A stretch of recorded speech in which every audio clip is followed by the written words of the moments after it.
The day the stars went silent, Captain Elena Vasquez stood on the observation deck of the Horizon's Promise, watching stars blur past like scattered diamonds. 3 years had passed since humanity joined the Galactic Council, 3 years of wonder and discovery that still made her heart race every time she looked out into the infinite dark. The council chambers on Ethor Prime had welcomed Earth with what she could only describe as gentle amusement. The Valorians, with their crystalline exoskeletons that had evolved over 40 million years, barely acknowledged the human delegation. The Kryn, whose telepathic networks spanned entire star systems, observed humanity with the kind of patience one might show a curious child. Even the Dulari traders, who had mapped 10,000 worlds, treated Earth's crude fusion drives and primitive computers like adorable toys. "Your species is quite charming," Ambassador Thelenoir had told her during the welcome ceremony, his 3 eyes blinking in what she'd learned was their expression of kindness. So full of dreams, so innocent, innocent. That word followed humanity everywhere in the galaxy. The Galactic Council had granted Earth observer status, allowing them to attend meetings but not vote on matters of consequence. When Alina suggested humanity could contribute to the Council's defense initiatives, the chamber had filled with that peculiar humming sound the Valorians made when they found something amusing. Defense. High Counselor Vexana had said, her crystalline face reflecting the chamber's soft light. "Dear Captain, your people have been spacefaring for barely a century. The youngest species in the Council has been traveling the stars for 12,000 years. You are explorers, yes. Scientists, certainly, but warriors." The humming grew louder. "We've studied your history, your world wars, your brief conflicts. They were tragic, of course, but small, contained. You've never faced true, galactic-scale devastation. You don't understand what real war means." Alina had wanted to argue, but how could she? Everything they said was technically true. Humanity had fought terrible wars on Earth, yes, but those were decades in the past. The generation that now reached for the stars had grown up in an era of cooperation, of scientific achievement, of looking outward instead of inward with suspicion. Perhaps they were right. Perhaps humanity really was innocent now. The Horizon's Promise was a research vessel, after all, not a warship. Her crew of 47 humans spent their days cataloguing nebulae, studying exotic particles, and marveling at phenomena that physics textbooks back home said shouldn't exist. They weren't soldiers. But then the signals stopped. It started with the Outer Rim colonies. 3 Dulari trading posts went dark in a single day. The Council sent automated queries, received nothing. Then a Kryn listening station, one that had transmitted continuously for 6 centuries, fell silent. Then another, and another. Probably equipment failures.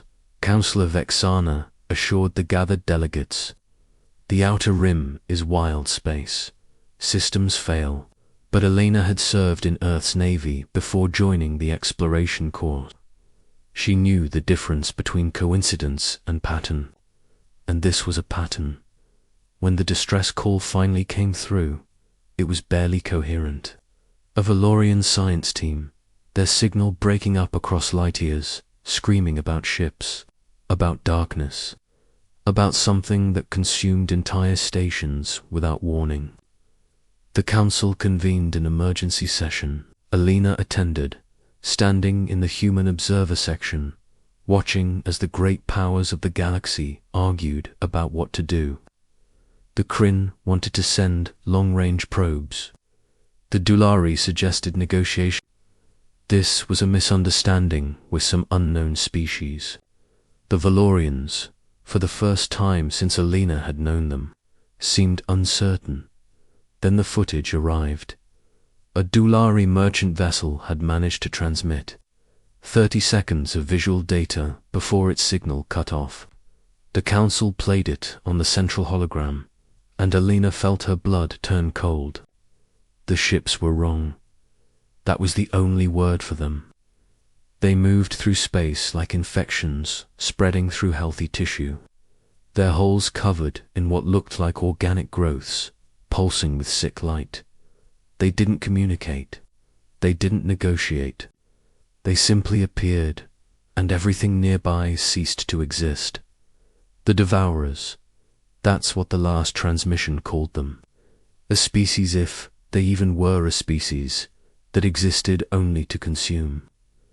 They stripped worlds of resources, dismantled stations for raw materials, and left nothing but debris in their wake. How many ships? Elena asked, her voice cutting through the rising panic in the chamber. Councillor Vexana's crystalline face turned toward her, and for the first time, Elena saw something in those alien features that she recognized from her own mirror. Fear. We estimate, the councillor said slowly, approximately 30,000 vessels, with more arriving every day. The chamber erupted. 30,000 ships. The entire Galactic Council combined had maybe 7,000 military vessels scattered across hundreds of worlds. And most of those were patrol craft, designed to stop pirates and maintain order, not fight an armada. We must evacuate the outer rim, one delegate shouted. We should fortify the core worlds and abandon the frontier, another suggested. Perhaps. We can negotiate. You cannot negotiate with hunger. A Kryn elder interrupted, his mental voice resonating in every mind present. I have touched the thoughts of one of their victims before they died.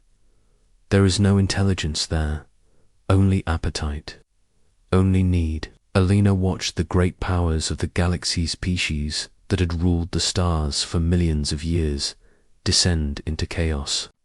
They had knowledge, yes, technology that seemed like magic to human eyes. But she realized something in that moment, something that made her hands clench into fists. They had forgotten how to fight. They had forgotten how to be afraid in a useful way, how to turn that fear into action instead of paralysis. They had built a civilization so peaceful, so orderly, so stable that they had lost the one skill humanity had never quite managed to forget. They had lost their teeth. We could help, Alina said quietly. The chamber didn't hear her at first. She raised her voice. Earth could help. The arguing stopped. Every eye, lens, and sensory organ in the room focused on her. Councillor Vexana's humming had changed, pitch no longer amused, but confused. Captain Vasquez, she said carefully, we appreciate your concern, but this is a matter for you need soldiers. Alina interrupted, and she could feel the eyes of her human colleagues on her back, some proud, some worried. You need people who remember how to fight, and humanity remembers. With what Vexana's voice held a note of something that might have been pity. You have 12 ships in service. 12. We need thousands. Alina smiled, and it wasn't a kind expression. It was the smile of someone who'd studied history, who'd read about Stalingrad and Thermopylae and the Alamo, the smile of a species that had clawed its way to the top of a planet where everything tried to kill it. Then I guess, Alina said softly, you're about to learn what humanity can do when we're properly motivated. The chamber fell silent.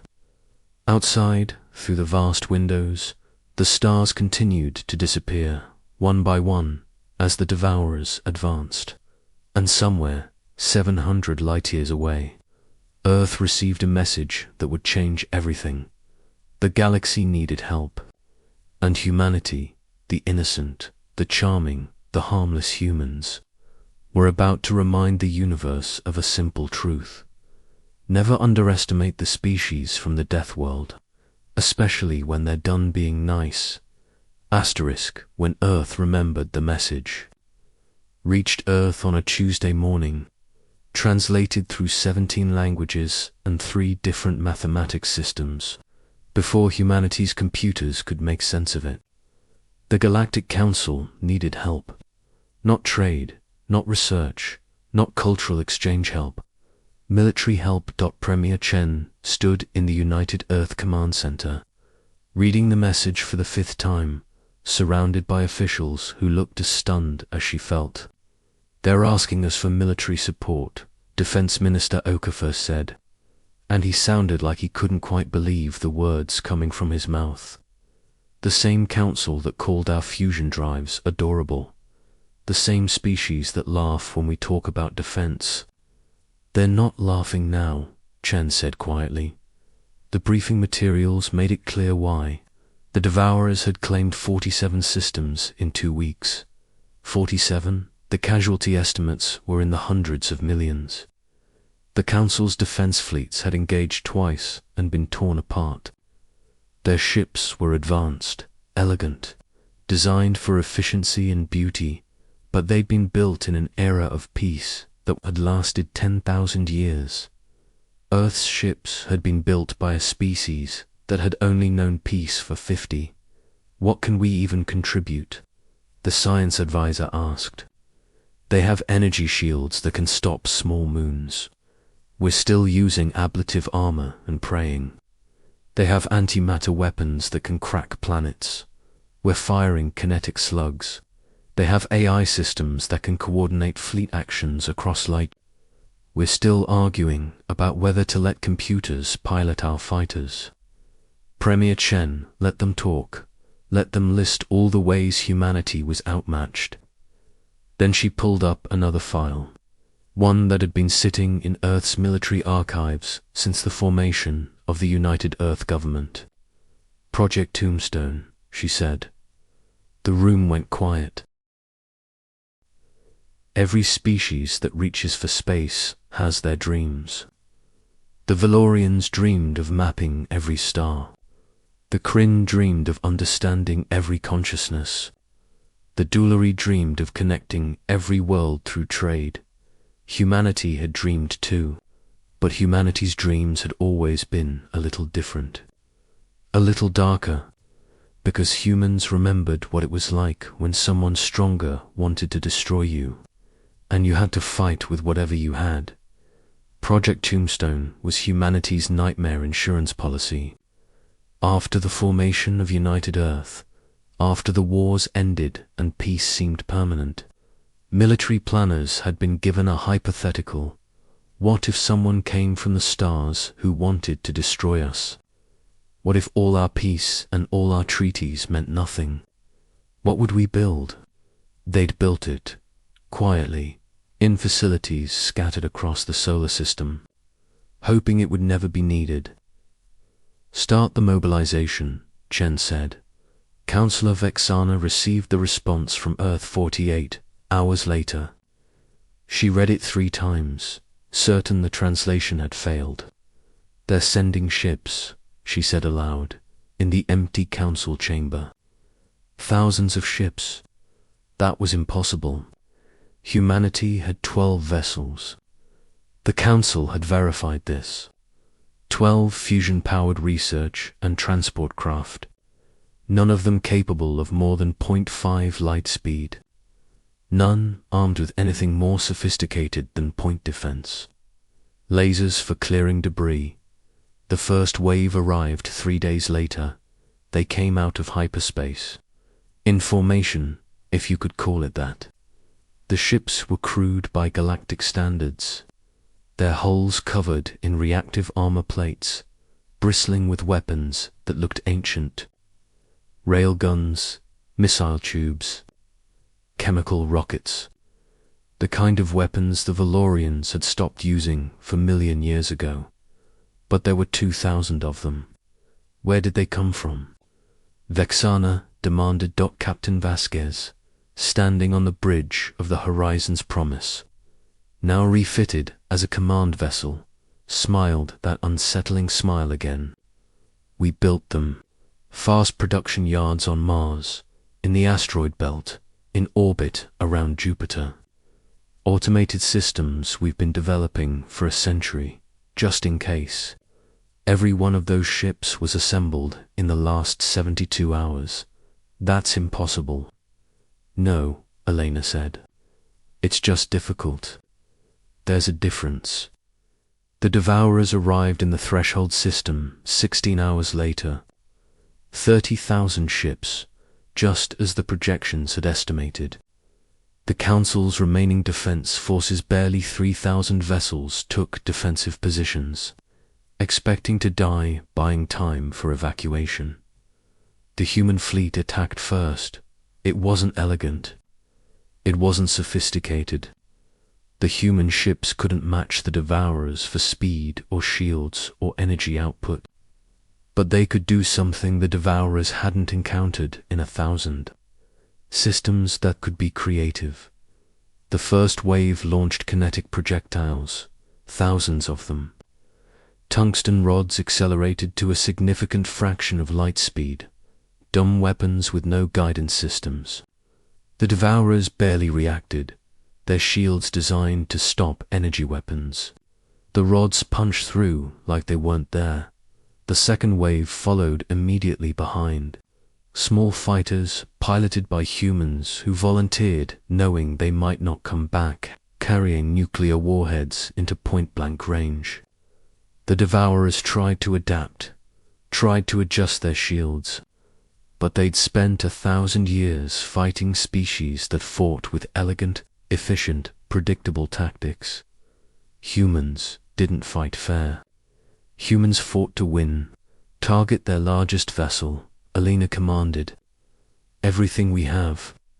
200 ships focused their fire on a single Devourer command ship. It was overkill by any reasonable measure.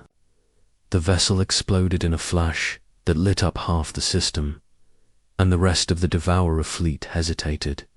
It was only for a moment, but it was enough. The Council forces, watching in shock, realized what the humans had done. They'd shown the Devourers something they hadn't felt before. Doubt. All ships.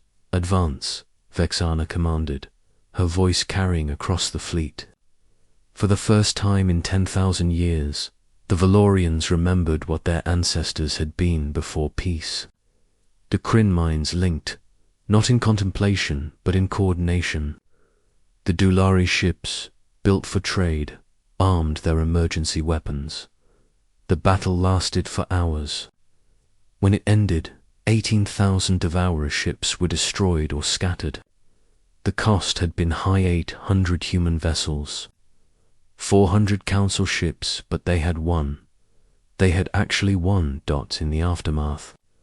As repair crews worked and medical teams tended to the wounded, Councillor Vexana stood with Captain Vasquez, watching the debris field where so many had died.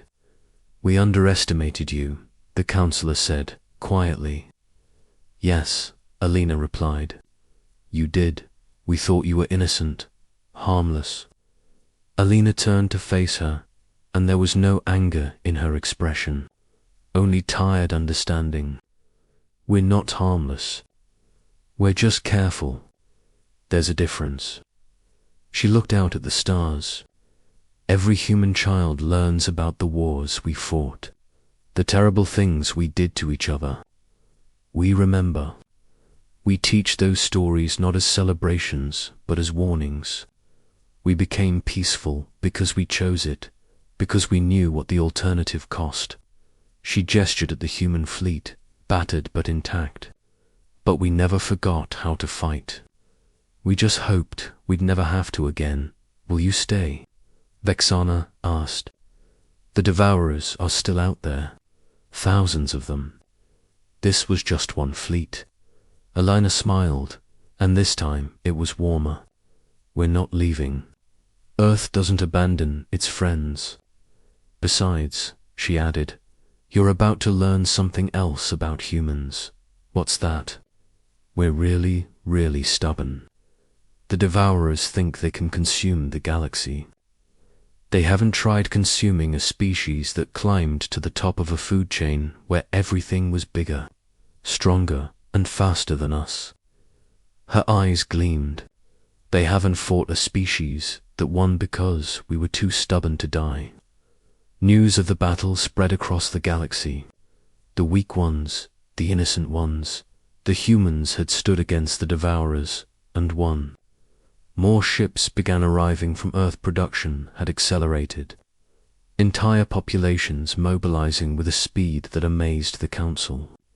Humans who'd never fired a weapon in anger volunteered for the defense forces. Scientists turned their attention to military applications. Artists created propaganda that reminded people what they were fighting for. The galaxy had thought Earth was weak because humanity was kind. They'd confused restraint for inability, peace for cowardice. They'd forgotten that the most dangerous species aren't the ones who love fighting. They're the ones who hate it but will do it anyway. When there's no choice left, the war would continue for another 2 years. There would be losses, setbacks, moments of despair. But in the end, the Devourers would be driven back, scattered. Their expansion stopped by a coalition that had remembered how to fight because humans had reminded them. And when the final Devourer ship retreated into the dark between galaxies, when peace returned to the stars, the Council would gather again. They would stand before a memorial listing the names of the fallen human names alongside Valorian, Kryn, Dulari, and 100 other species. Premier Chen would give a speech that would be remembered for generations.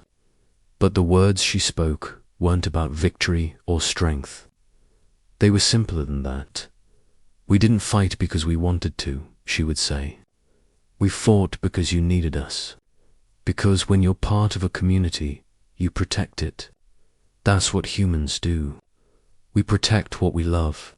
Councillor Vexana would approach her afterward, her crystalline face somehow conveying emotion despite being so alien. Thank you, she would say, for reminding us, reminding you of what? That strength isn't about how long you've been in the stars or how advanced your weapons are. It's about what you're willing to sacrifice for others. She paused, and about never underestimating the species that chose to be kind when they could have been terrible. Chen would smile, looking up at the stars that were safe again, that twinkled with the light of living civilizations.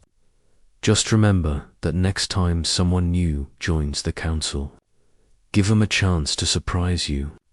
You never know what they're capable of until you need them. The galaxy had learned its lesson. The weak ones weren't weak at all. They were just waiting for a reason to show what they could really do. And when that reason came, when the universe needed saving, humanity had reminded every star of a simple truth. Never mistake kindness for weakness. Never confuse peace for inability. And never, ever underestimate the species from Earth, because we're not weak. We're just very good at choosing when to be strong.